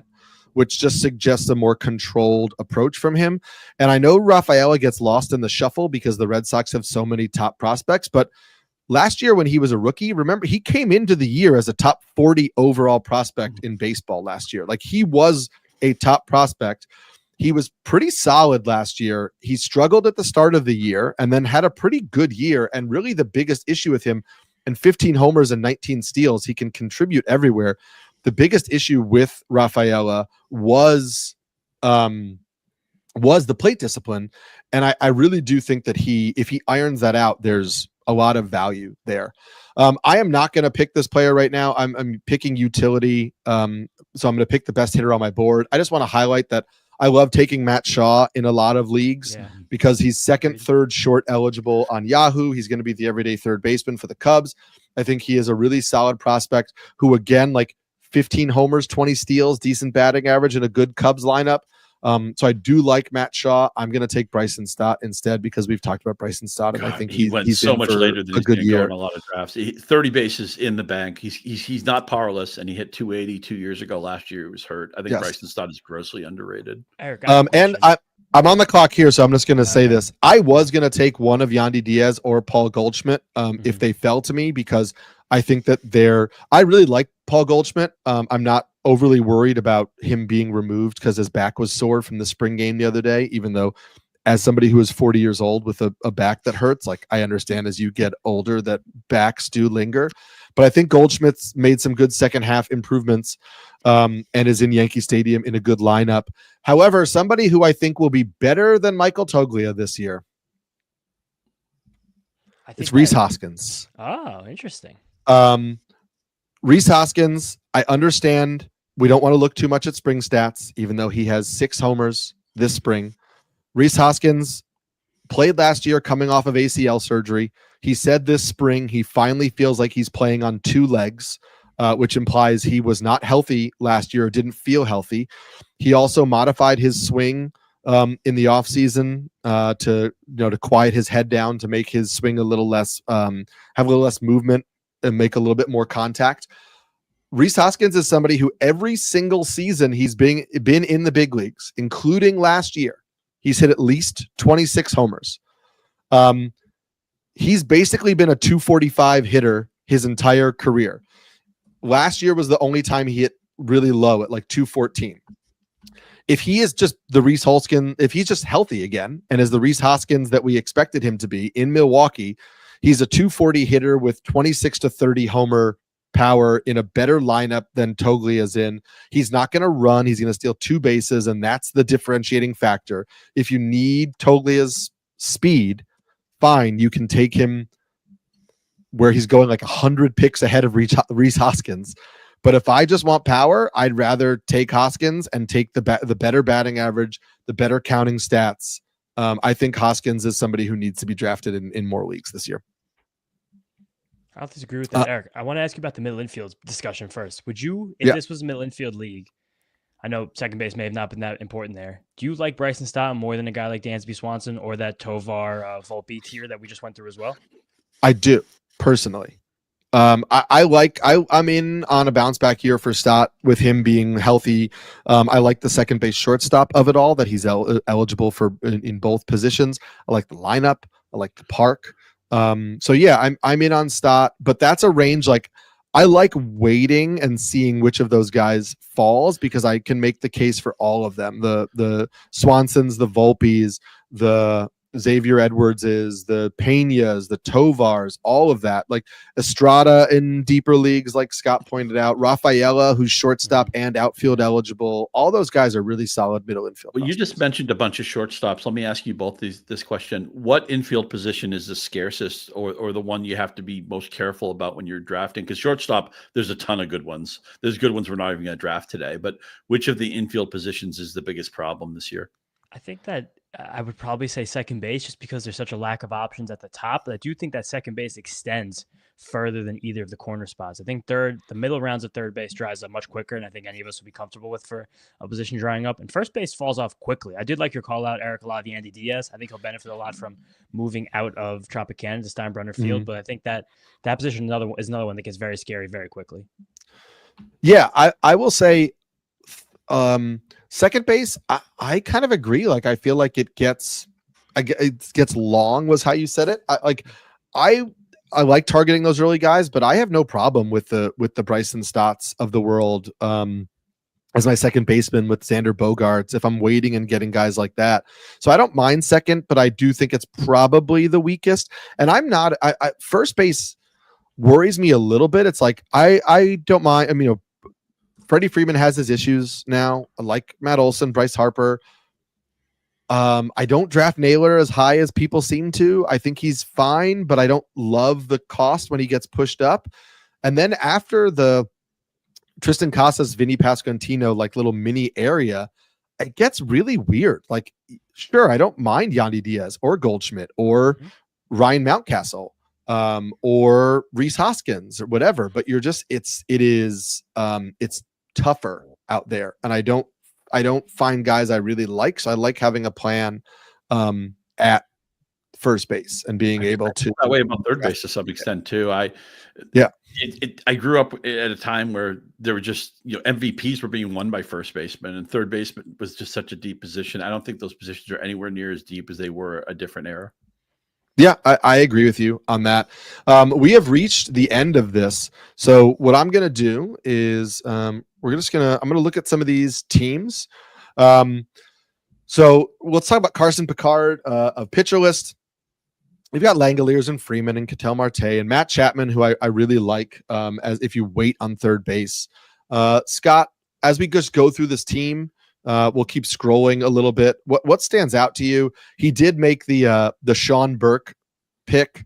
He definitely, as a Pitcher List guy, seems to have punted starting pitch or relief pitching a little bit, going with Ben Joyce and Griffin Jacks, who are going to get strikeouts and probably low ratios, but not saves. But what stands out to you about Carson's build here? Yeah, there's just two things. He's punting because there's not enough stolen bases here either. But whenever anybody with Pitcher List pedigree makes a pitcher pick, I always assume it's right. We talked about Ohtani, and that's one notable disagreement I have. But I do like the construction of his offense, other than the stolen bases, with the one exception that I'm just not drafting Mike Trout anymore. Again, I think Byron Buxton gives you 80 to 85% of his upside at a much cheaper price, but some really underrated players on this team. Matt Chapman, who quietly runs now. He's a power hitter. Yamamoto, I want on all my teams. Joe Ryan is just a guy who doesn't get the pub, and look at how tidy some of these whips are. Again, I like Griffin Jackson, medium and deeper leagues. Like, I like Jacks, who will get some saves, not all the saves, and is going to have an ERA, I think, below 3, a whip probably. They're going to massage your ratios. Yeah. And with more wins getting pushed into the relief part of the game, pitchers like that, who aren't necessarily save guys, become much more playable for fantasy. I love Griffin Jacks. Jason Adam for me is in that range because the Padres also seem to want to trade Robert Suarez, and so Adam could push for saves. Jose Alvarado, who's looked really good this spring for the Phillies. Abreu in Houston. I drafted Tyler Abreu in Houston. Tigers, yeah, exactly. James, let's look at this Sarah Sanchez from Bleed Cubby Blue. What stands out to you about hers? She's got the high upside, young guy like a James Wood. She took the risk on Devers. The safety of Brian Reynolds, though. Obviously, Ohtani as a hitter. And then we move to the pitching. She's got Ryan Walker, Pete Fairbanks, Chris Martin. What stands out to you about Sarah's build here? I love how much volume she got pitching wise those last few rounds. The triple tap of Eovaldi, Tanner Houck, Ronald Blanco. Those might not be the sexiest picks, but she might have wound up with something like 530 innings between those three guys, and 530 innings with pretty solid ratios and some legitimate strikeouts, which is a really good thing. I also like that when you go early, those kind of like danger positions we were talking about before, getting that second baseman, third baseman in the middle rounds, that kind of allows in the early rounds, that kind of allows you to then like take your shots and get two outfielders who I like a lot at their values. Scott, I know you're Alan Randy Rosarena, but I think that he's been too good for too long to be bad. I think you're still looking at a 2020, 260 guy, which is a great spot in the 10th round. And we talked so much about how much we like Brian Reynolds and Alec Boehm and those at the spots that she got them at. So I think Sarah's also projected to come in first. And I know a lot of people will be like, oh, I don't care about projections, but it's just nice to know. It's like having your alignment of your car checked. If the projections say you're one of the contending teams, I always think that's a good spot. Don't mention where my team was projected. Well, me and you just right at the bottom. Oh, here. Hey, it's hosting comes with the tax. I understand it's tough. But Sarah is one of my favorite people in the industry. And man, if you ever have a question about any of the Cubs, you better run it by Sarah. And I'm not surprised she built a strong team here. We have self-proclaimed swimsuit model, Justin Mason, drafting here as well. Justin from Fangraphs. Scott, I'm going to ask you about your reaction to his team. Just some things that stand out. Matt McClain, who we talked about earlier at second base. That infield is as solid gets. Alonso, McClain, Jose Ramirez, Trey Turner.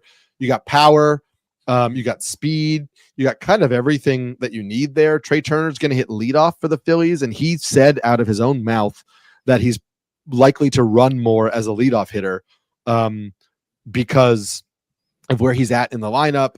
And so that is important to me because people have seen his stolen base production fall off a little bit, but I think that's also the context of him not being a leadoff hitter since he's been in Philly. I'm big on the Adolis Garcia bounce back train. I don't think he was healthy last year with the knee. I think that Adolis Garcia could go back to being a 25 homer, 15 steal guy hitting in the middle of Texas's lineup. And then because he got all those hitters, he did take some risks with pitching. DeGrom, George Kirby coming off the injury, Gallen, Kikuchi, Barrios, Waka. It's a pretty soft rotation for a 12-team league, but there are some veterans in there. So I'm curious, Scott, what stands out to you? Loaded offense, all 5 categories covered. I even think if Garcia doesn't bounce back, if he even does what he did last year, it will justify where he's being drafted. I think he's a tremendous value right now. It comes down to 2 simple things. If they get the projections are giving 126 innings to DeGrom, 163 strikeouts, 283, 095.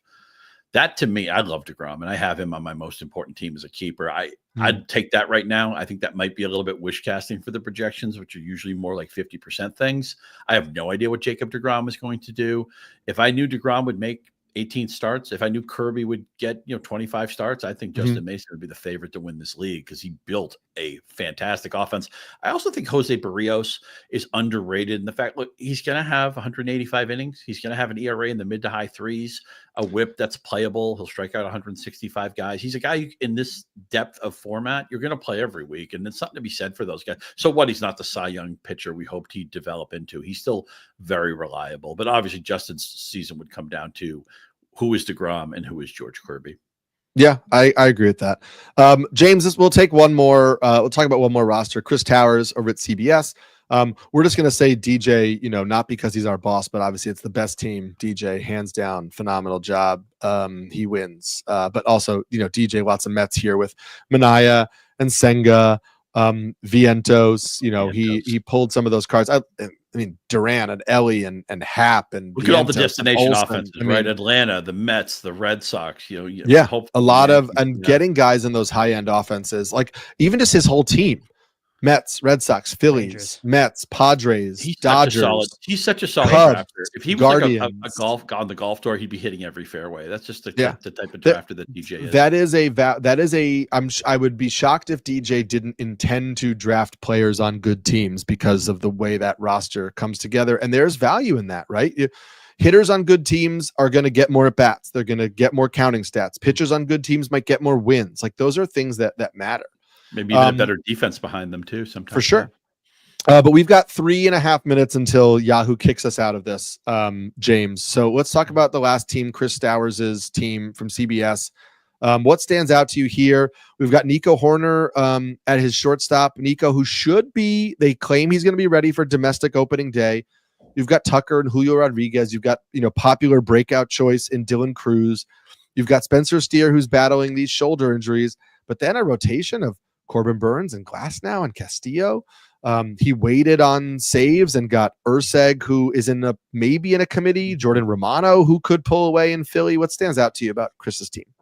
I like the fact that Chris married a lot of really good innings, either starting with Corbin Burns and then Luis Castillo and then Eflin and Lugo, and then just went crazy over the top of that with Reynaldo Lopez, Nick Lodolo, and Tyler Glasnow as kind of the high risk, high upside, probably low workload guys.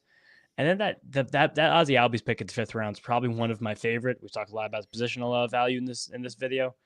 Him being at the second baseman, who I think is very clearly in a tier of his own, both behind Ketel Marte, then above the old guys, Jose Altuve and Marcus Semien. Like, he's such an obvious bounce back candidate, a destination offense, like you've said a few times, Scott. Like, he's always going to hit high in that offense as well. Like 25, 15, 280, 90, 90 is a really good spot for Ozzie Albies. It's probably one of only 2 second basemen in the entire league who I think puts up those counting numbers. And the Naylor Santander double tap around my possible double reach with Suzuki and Tanner Scott, I think was just tremendous value. 2 guys who are also going to put up pretty huge stats, and 2 offenses I think that are being a hair underrated right now, more so the Diamondbacks and the Blue Jays. Is the fact that Burns has had the strikeout rate drop 4 years in a row? How do we feel about him right now? I'm okay with Burns. I think that there was a lot of hand wringing about the cutter last year, which got a lot better towards the end of the season. I'm still fine with him as an ace. I just don't like drafting starting. I have him as my 5th starter behind Crochet and Wheeler and the top 2 guys. But I just don't find the need to draft him in that spot because I don't know that he's that much better than Reagan's.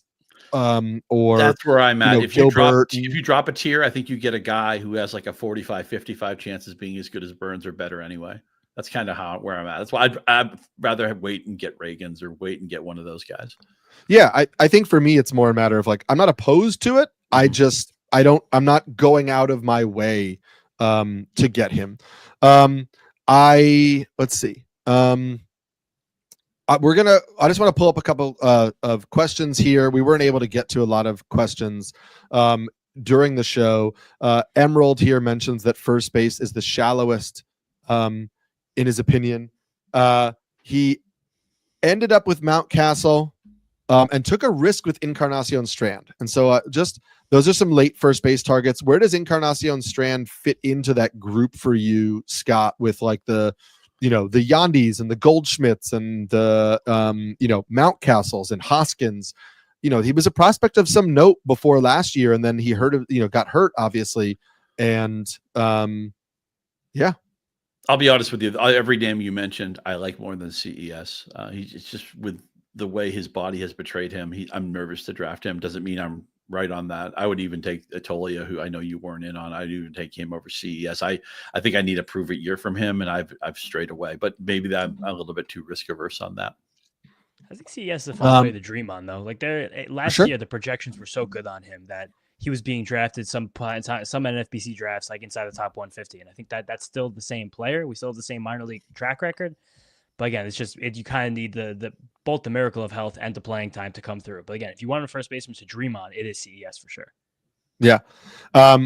Carson, who drafted Ohtani, the pitcher, did jump in the chat and say that I refuse to doubt Ohtani. Mentioned that back when he was with the Angels, he had a 1.05 whip, 11.4 strikeouts per 9.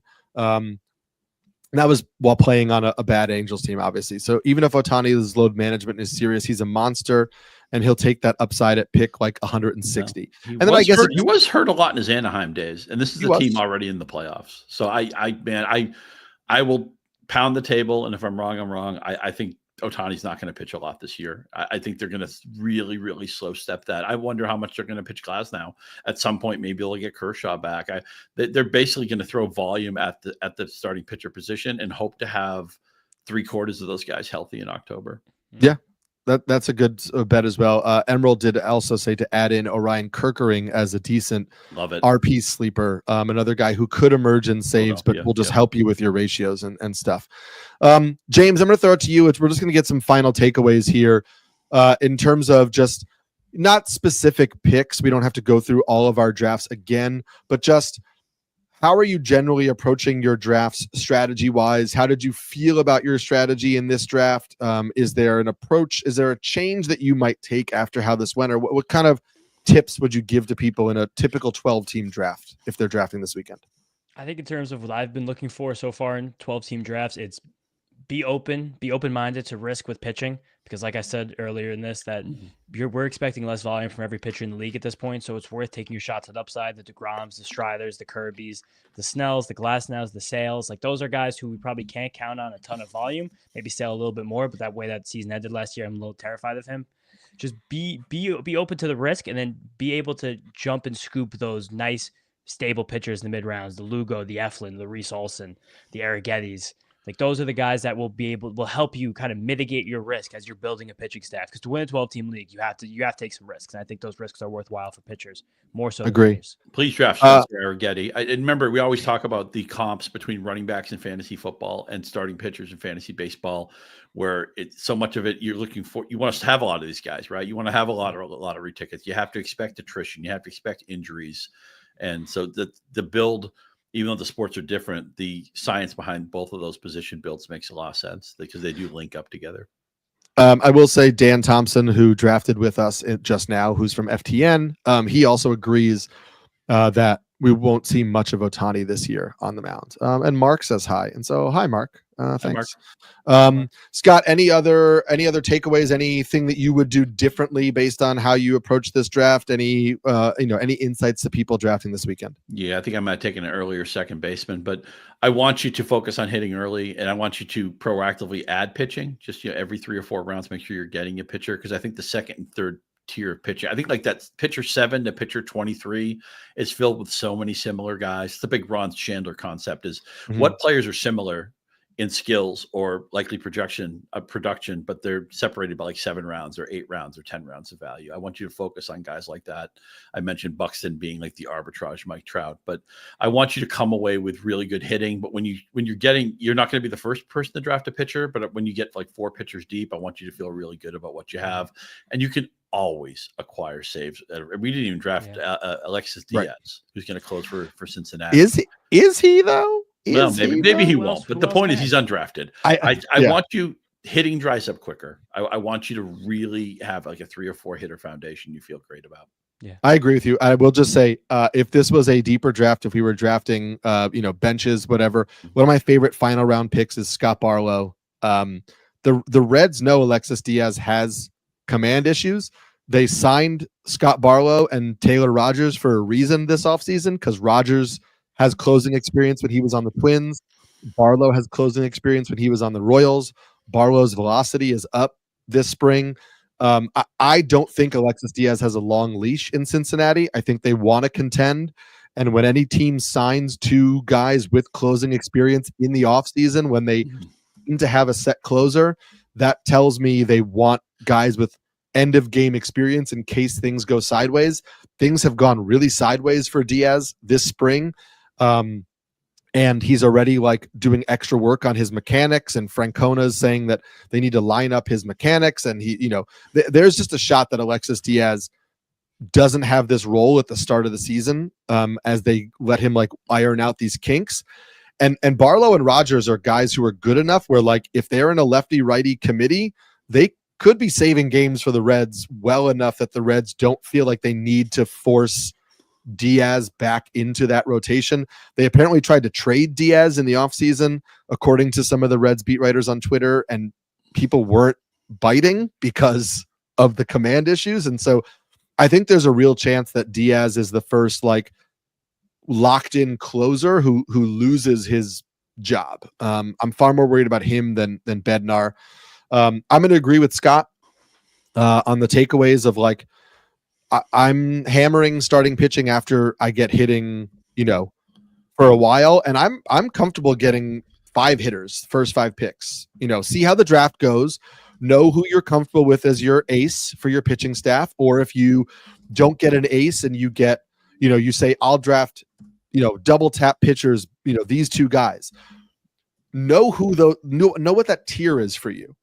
Know where you say, if I get Michael King as my ace, I'm happy to get him as my ace. If I don't get him, I'm happy to wait and go and get, for me, it's kind of like Joe Ryan, Justin Steele. If they're my top 2 pitchers, I feel pretty good about not having an ace, but having 2 really good starters. Maybe it's Bailey Ober and Justin Steele. Maybe it's Pablo Lopez, whatever it is for you. Know who that is so you can read the room and say, okay, I can get Michael King in the 6th round. Cool. I'm just going to do that. Or he went really early. I'm going to wait. What is the starting pitching drying up? Do I need to jump now? Because you don't want to be so set in your ways that all of a sudden, and we love like Spencer Arrighetti. We're talking about him. I love Shane McClanahan. If I come out of the draft and Shane McClanahan is my SP2, I probably didn't do things the right way. I waited too long. So you need to have your lists, and you need to say, whether it's you're setting your queue as you're going and saying, these are the 5 outfielders I want. I'm happy to get any of them. And if you're, all 5 are on the board, when your pick is up and you pick again in 6 picks, you could take that gamble. If there's only 2 on the board, you should probably jump now, because you might run the risk of missing out on those guys. And also, don't do other things while you're drafting, like host a don't do that. Give me 20 seconds, Eric. I want to give you a bunch of takeaways here. No, of course. Super quick. We're gonna some final takeaways from Scott and James, and then we're gonna get out of here. I just need 20 or 30 seconds. If you're in a 1-catcher league, wait late, get Austin Wells. If you're in a 2-catcher league, wait late and get Joey Bart as your 2nd catcher. Xavier Edwards is going to steal 60 bases, give you a plus average. Sacramento is this year's Tigers. The park is going to be so much better to hit. Remember, Rooker, Azuna, Schwarber, all outfield eligible in Yahoo. That makes them more valuable. I like boring veteran hitters in the middle of the draft. We talked about Ian Happ. We talked about Brian Reynolds, guys like that. Castellanos is one of those players.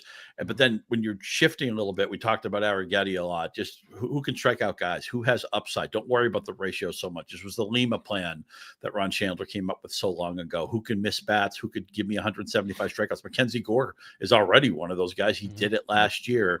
And most importantly, I've saved the best for last. If they get just an average run out with their starting pitching, the Red Sox are going to win the American League East. Boom. Scott was wrong about the American League East last year when he said that the Yankees were the under of the century. No, they weren't. I like that. James, final takeaways? Final takeaways: build a really good foundation of hitting. Don't worry about those first 1.5 tiers, 2 tiers of pitching. Take some risk. Bake that risk into your pitching staff. Get boring guys in the middle. Find a way to get one of Brian Wu, Joe Ryan, Jared Jones, Gavin Williams, or Bryce Miller on your team, because those guys have true ace upside. They're not being drafted in that way. Don't be afraid of those Rangers guys, the back rotation, Jack Leiter and Kumar Rocker. Find a way to get one of the cheap Mets pitchers, because the Mets make great pitchers come out of the ground. Tyler McGill and Griffin Canning and David Peterson have demonstrated workloads. They're going to win a lot of games and have some good ratios. And then, like you said, take those boring hitters. Those boring hitters will win you your leagues and get the pitchers with upside. But also, I agree with everything James said, man. Yeah, awesome. Be a little bit afraid of hitters who've only done it one time. If a pitcher's done anything one time, the one thing you hope they've done is pitch a lot of innings. If a hitter's done it one time, move them maybe a little bit down your board to hitters who've done it at least 2 times. Yeah, I like all of those suggestions as well. I'm going to say, know going into the draft what position you're comfortable waiting on, and make a plan to wait. Whether, again, having your tiers of like, if I see Casas and Pasquantino go, I'm going to wait at first base, and being able to adjust in the room, but that's not adjusting on the fly. I know my thoughts on each position when I go into the room, so I can read the room and say, second basemen are not being drafted. So I can get one of those top 4 guys, and I don't have to wait on second base. Or all 4 of those guys flew off the board. So I'm going to wait, and I'm going to get Xander, or I'm going to get Bryson Stott, or I'm going to get whatever. I have my plan A, and I have my plan B at every position going into the draft, and then I can read the room and say, okay, am I going with plan A at first base, or am I going with plan B at first base? Because I can see how things are kind of like playing out. And then also remember, you do not want to get really tied to, your team once you get outside of like the top 150-ish picks, right? Those guys oftentimes are not guys you keep all year long. Maybe it's out of the side of the top 200 picks if you're in a deeper format, right? But when you're drafting guys like, Reese Olson, right? Reese Olson goes pick like 220 something right now, 230 something. When you're in that range, take the upside. The percentage likelihood of that guy being on your team all year long, your 18th round pick, is not super high. So yes, we might not want to make every single pick in that range, shooting for the moon, but I do when it comes to pitching, because I once I filled out my starting rotation, I'm taking upside guys. I don't necessarily want to take Michael Wacha in a 12-team league where I think that those guys are on the wire. I'd rather roll the dice on somebody who could really pop for me. Yeah, and forget for about hitters, the floor and be aggressive to the waiver wire early, because that's when the most advantageous ads will be in early in the season. And that's the biggest thing for me also for pitching. I talk about this, with Nick Pollock when we do the On the Corner show. With pitching, if I'm taking a pitcher late round who's an upside pitcher, I also want to make sure he's a pitcher that I can make a decision on quickly. Meaning, I say, hey, Jack Leiter. If Jack Leiter shows command, he can be an ace, because that's the narrative for Jack Leiter. If he throws strikes and can pound the zone with the new sinker, right, to set up the fastball and the slider and the kick change and all that, like Jack Leiter can be an ace. And then if I draft Jack Leiter and he goes out in his first start and he walks 5 in 2 2/3 innings, I can say he's done. He's off my team in a 12-team league. I said Jack Leiter with command is an ace. I got Jack Leiter without command. I'm going to see who else pitched really well in the first week, or who got a starting spot in the lineup that I didn't expect. And that's how you get Garrett Crochet, right? He wasn't drafted in a lot of places last year.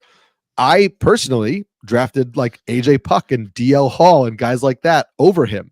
Mm-hmm. And the AJ Puck story was like, AJ Puck's command was atrocious in the first start or two. Mm-hmm. You should have moved on after 1 or 2 starts from AJ Puck. You could have picked up Crochet. You could have picked up Jack Flaherty, but if you're holding on to those guys because you're not sure, then you're missing on the waiver wire. So you want guys you can, same thing, like Ceddanne Rafaela is another great example. Is the plate discipline better? It's looked good in the spring.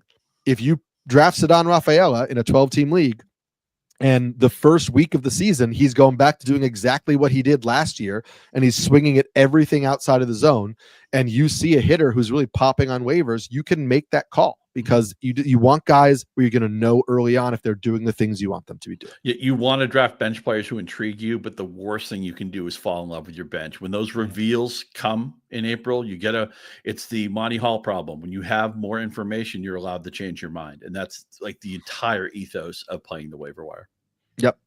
And you can always check in on us all season long. Scott is on Twitter at Scott_Pianowski. James is on Twitter at James_Shiano. I am on Twitter at Samulski NYC. James and I are going to have live Rotoworld Q&A shows on YouTube Monday afternoons. Those are going to get started in 2 weeks. We'll message all that out there, so make sure you kind of set your reminders for that on Monday. Will help with some waiver wire stuff, some lineup stuff for the week, streaming starters, all that, whatever. Scott and I are going to get together during the season whenever we can, try and chat baseball with you and, with each other. Hit us up on Twitter, ask us some questions. Thanks for joining us for this mock draft. Keep the tabs open at Rotoworld all season long for the player news. Get your Yahoo leagues all signed up and ready to go. Remember, Yahoo leagues don't stop when the regular season starts. You can do late drafts as well.